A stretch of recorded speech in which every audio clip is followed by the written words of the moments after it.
Hello les Favrens, comment allez-vous? Aujourd'hui, on se retrouve pour une toute nouvelle vidéo YouTube et on fait une partie 2 de Je réagis aux dernières actualités. Donc, comme vous avez pu voir la fois passée, c'était actualité, gossip, drame, un peu de tout. Et là, on fait la même chose. Donc, j'espère que vous avez kiffé. Let's go pour la vidéo. Allez, Favrens, avant de commencer, n'oubliez pas de vous abonner, d'activer la cloche de notification, de lâcher un gros pouce bleu, de vous abonner sur mon Instagram. Enfin, vite, let's go.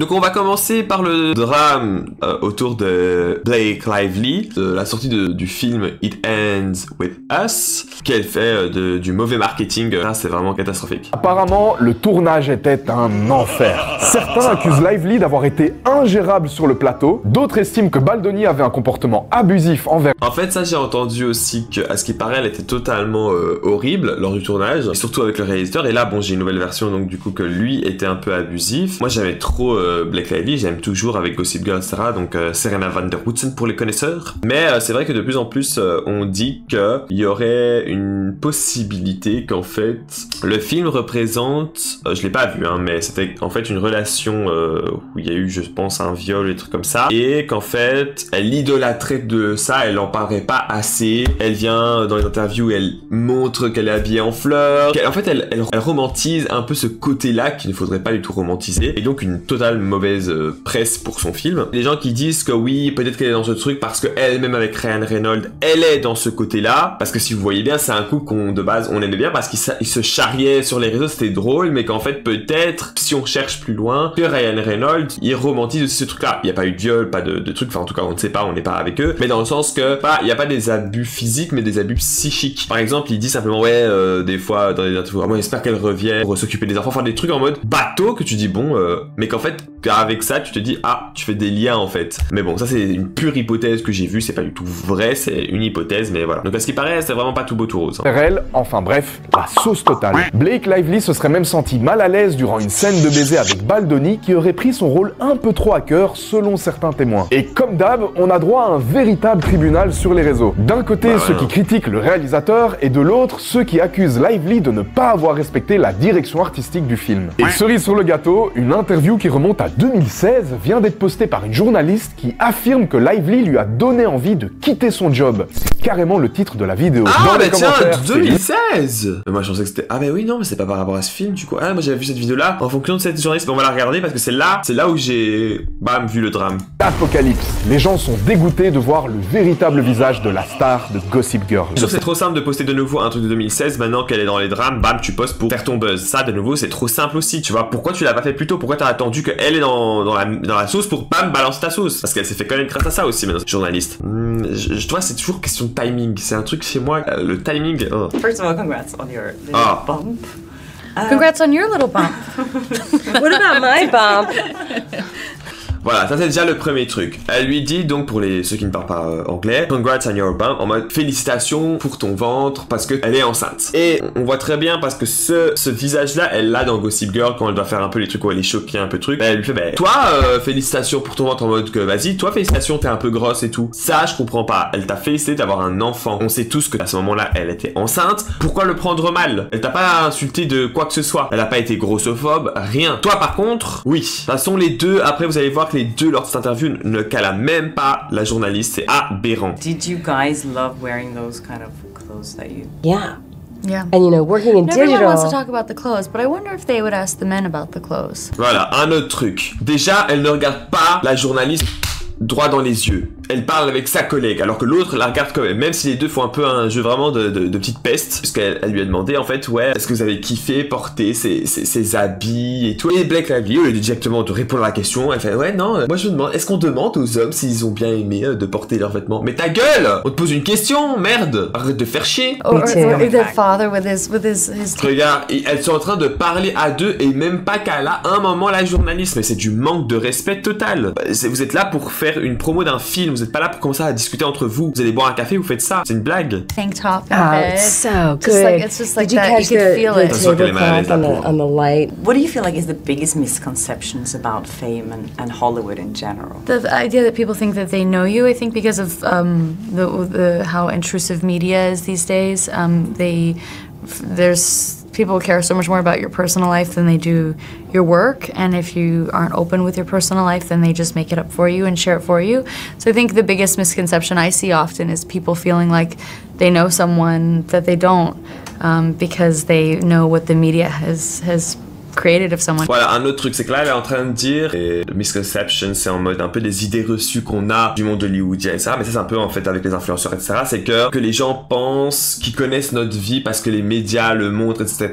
alors qu'ils ne connaissent rien du tout, qu'ils s'intéressent pas à notre travail, mais que vraiment à notre personnalité. Ça, je peux comprendre parce que c'est vrai qu'il y a beaucoup de gens qui pensent connaître la vie des gens, c'est pour ça que le fait de s'informer c'est très important et qu'à la fin, ben non, on les connaît pas. Clairement, les gens qu'on voit à la télé, qu'on voit sur les réseaux, on ne les connaît pas, on voit ce qu'ils montrent. Ça, je peux comprendre, mais la manière dont elle dit en mode genre ils penseront nous connaître et tout, mais c'est aussi ce qui t'a fait connaître, c'est les gens qui t'aiment, qui ont regardé les films, les séries dont tu as fait partie, c'est grâce à eux que tu en es là aujourd'hui. Et de parler comme ça, c'est un peu vraiment une condescendance, mais genre en mode arrête quoi. Certes, on connaît pas ta vie, mais on aime bien, il y a des gens, ils passent des journées à faire des edits de vous, à vous mettre en avant, etc. Genre ayez un peu plus de proximité avec votre fanbase, et c'est ça que j'aime bien avec les créateurs de contenu plus que les stars, c'est que les créateurs de contenu ont ce côté de, voilà, ils ont une certaine notoriété, mais ils ont une proximité avec leur fanbase. Moi, je parle de vraiment les créateurs de contenu youtubeurs, hein, parce que les autres, je trouve pas, enfin, youtubeurs, ceux qui ont Insta, YouTube en même temps, vous voyez ce que je veux dire? Mais sinon, les stars n'ont pas ce côté-là, et je trouve ça dommage. Après, vas-y, comme c'est des stars, ils ont encore plus de notoriété, beaucoup plus de trucs, donc faut faire attention, mais je trouve qu'il manque ce côté-là. Backlash online right now. Fans are criticizing Lively online for her tone-deaf approach to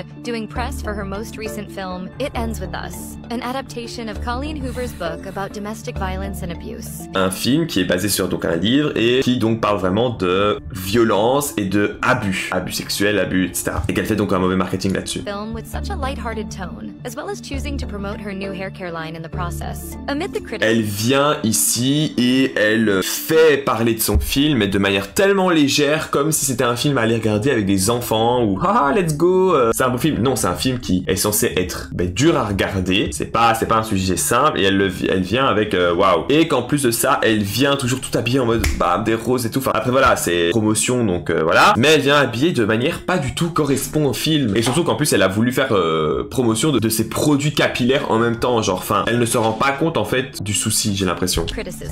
A Norwegian journalist posted a clip Là, c'est ce qu'on a vu du coup. Interview of Lively being rude while answering questions. The clip went viral, and people have equated her behavior to that of a high school bully. The drama also comes amid rumors of an ongoing feud between Lively and Justin Baldoni, the director and male lead of It Ends With Us. Baldoni has been noticeably more serious in his approach to the film's press, consistently trying to bring the focus back to the issue of domestic violence. Baldoni has reported... La différence est que, donc comme on a vu, qu'il y a une espèce de rivalité entre les deux, mais que lui, lors des interviews, il essaye toujours de ramener en fait l'attention sur le sujet en question, d'être beaucoup plus sérieux, donc de la violence, des abus, tandis que Blake Lively, elle fait totalement l'inverse et ce qu'il ne faudrait pas faire. Alors que elle, j'imagine, elle est là depuis bien plus longtemps dans le domaine, dans le business, dans tout ce qui est interview, etc. Mais je sais pas pourquoi elle fait ça, genre vraiment je comprends pas. Donc passons à Cristiano Ronaldo, ça j'étais choqué, hein. Oh my god. Le footballeur portugais Cristiano Ronaldo vient de lancer sa chaîne YouTube et yeah portugais, on représente. Je devais, sorry. Il a déjà battu un record. Sa chaîne, lancée ce mercredi, a franchi le cap du million d'abonnés en seulement 1h30. Pour vous donner une idée, à l'heure actuelle, en à peine 2 jours, sa chaîne dépasse déjà les 30 millions d'abonnés. Alors cette chaîne s'appelle Your Cristiano et elle compte déjà une dizaine de vidéos. Le footballeur portugais partage notamment des moments de sa vie privée avec sa compagne, Georgina Rodriguez et leurs enfants. Alors pour le moment, les premières vidéos sont très courtes et dépassent à peine les 3 minutes. Selon sa compagne, l'objectif de la chaîne est, je cite, de montrer des choses que les fans ne connaissent pas et de donner l'opportunité aux gens de savoir qu'ils sont eux aussi, avec Cristiano Ronaldo, je cite, des gens de chair et de sang. Vous vous rendez compte que le gars, il a énormément d'abonnés. En plus, je suis mort parce que dans le truc YouTube, il y a un compte à rebours, enfin pas un compte à rebours, mais une vidéo qui montre un peu l'avancée de MrBeast et de Cristiano. MrBeast, ça fait très longtemps qu'il est sur YouTube, c'est celui qui a le plus, il a 300 millions d'abonnés, si je dis pas de bêtises, alors que Cristiano, pas du tout, mais Cristiano, en un coup, il peut le dépasser, vu que sur Instagram, il est le plus suivi. Donc il y a grave moyen, mais je trouve ça cool. Et ça, c'est un truc, voilà, que je disais, que les célébrités doivent être plus proches de leurs fans. Déjà que les joueurs supportent le foot, bah, ce qui est cool, c'est qu'ils donnent quand même beaucoup pour des charités, etc. Mais il y a quand même ce côté, pas encore, je trouve, voilà. Et ben là, chaîne YouTube, ça peut se rapprocher. On va voir des choses un peu plus de la vie des stars. Après, voilà, c'est un peu d'être curieux, c'est carrément ça. C'est parce qu'on est curieux, on a envie de savoir dans la vie des stars ce qui se passe, parce que nous, on sait que c'est des êtres humains, mais il y a que ce côté-là avec de l'argent, notoriété, etc. Et je trouve ça cool. C'est sympa de faire ça. Et j'étais choqué, le gars a déjà les plus de 10 millions. Le gars, il les a eu en un coup, alors que les gens, ils passent leur vie à attendre ça. Mais voilà, là, il a 46,1 millions, genre. 46,1 millions. Moi, ça me choque. Genre, vous vous rendez compte de la dinguerie? Donc déjà, il a gagné full argent. Et ben là, avec YouTube, il a gagné... Mais après, voilà, c'est une question de... C'est aussi intelligence, attends. Et je pense que qui est derrière lui, c'est sa femme. Hein. Sa femme, elle est incroyable dans tout ce qui est les réseaux. Donc, je pense qu'elle est dedans aussi pour pouvoir... C'est normal. Attends, à un moment, il faut... Vu que il pourra plus jouer au foot, voilà, il doit trouver des autres moyens aussi de toujours rester dans les moments. Et YouTube, c'est ce qu'il faut. Il a pas tort, hein. Il a clairement pas tort. Et je pense que ça a vraiment été une question de stratégie de comme maintenant, il joue plus au foot, hein, je pense actuellement. Voilà, il faut trouver d'autres trucs. Au Brésil, Laure est à l'enquête après le crash dramatique d'un avion de ligne. L'appareil transportait 61 personnes lorsqu'il a piqué du nez. Il s'est écrasé sur une zone résidentielle non loin de Sao Paulo. Il n'y a aucun survivant. Voilà ce qu'il reste de l'appareil, un ATR 72-500. Les 57 passagers et 4 membres d'équipage sont tous morts. Donc oui, pour ceux qui savent pas, il y a 2 semaines il y a eu un énorme crash d'un avion, donc comme elle vient de dire, à Sao Paulo. Toutes les personnes dans l'avion sont décédées. C'est aberrant. Voilà, attention, faut pas avoir peur dans le sens que les crashs d'avion sont extrêmement rares. Il y a beaucoup plus de chances de mourir en voiture qu'en avion. Et de plus en plus que les années augmentent et que la technologie augmente, le taux de décès diminue à chaque fois. Donc c'est important, mais voilà, malheureusement, quand il y a des crashs, malheureusement, personne ne survit. Très très rare, genre vraiment rarissime. Voilà, et là c'est toujours en train d'analyser ce qui se passe. L'avion du constructeur franco-italien a piqué du nez, non loin de São Paulo. Tous les témoins racontent la même chose. L'appareil a fait plusieurs tours sur lui-même avant de tomber. C'était horrible. Nous avons vu l'avion faire plusieurs tours et il est tombé comme ça, encore un peu, et il se serait écrasé sur ma maison. Je suis en état de choc. Il a tourné, mais vous vous rendez compte? Oh, mais les gens à l'intérieur, c'est digne d'un film. Oh my god, les pauvres. Selon l'armée de l'air brésilienne, le vol se déroulait de façon normale jusqu'à ce que l'appareil ne réponde plus aux appels de la tour de contrôle. Mais c'est bizarre. Vous vous dites après, mais bon, après, voilà, c'est la technologie aussi, elle avance, mais des fois, t'as des trucs que tu comprends pas, donc à voir ce qui s'est passé, mais what the fuck, genre. Ce que nous savons pour l'instant, c'est que l'avion n'a pas communiqué avec les équipes de contrôle pour les informer d'une situation d'urgence. Nous disposons de cette information préliminaire. L'avion n'a pas indiqué qu'il y avait une situation d'urgence, quelle qu'elle soit. L'incendie provoqué par la chute de l'avion a rapidement été maîtrisé. La boîte noire retrouvée, l'enquête démarre. Oh my god, vous imaginez quand même vraiment paix aux familles, tous les morts reposent en paix bien entendu, mais ce serait une dinguerie quand même que ça arrive et c'est toujours impressionnant. Quand on voit quelque chose sur l'autoroute, un crash de voiture ça fait quelque chose, mais un crash d'avion, il y a personne qui survit, personne. C'est normal, on vient de très haut, on descend à vive allure, ça explose de partout et tout.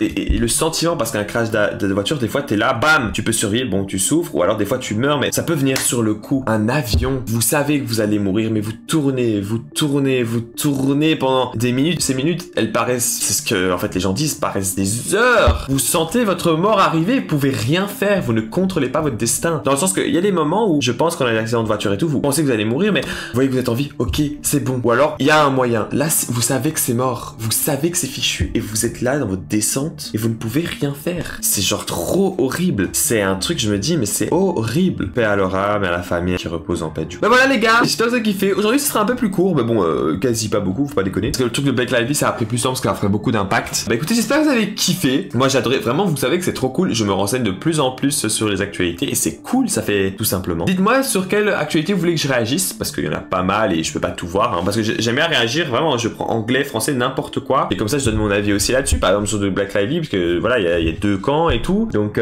dites-moi parce que je suis vraiment chaud. Donc voilà. Bah écoutez, j'espère que vous avez kiffé. Donc n'oubliez pas de vous abonner, d'activer la notification, d'acheter un gros pouce bleu, de vous abonner sur mon Instagram, TikTok et Thread à Fabi. Et n'oubliez pas les friends, don't forget to stay positive in order to attract positivity. Bye.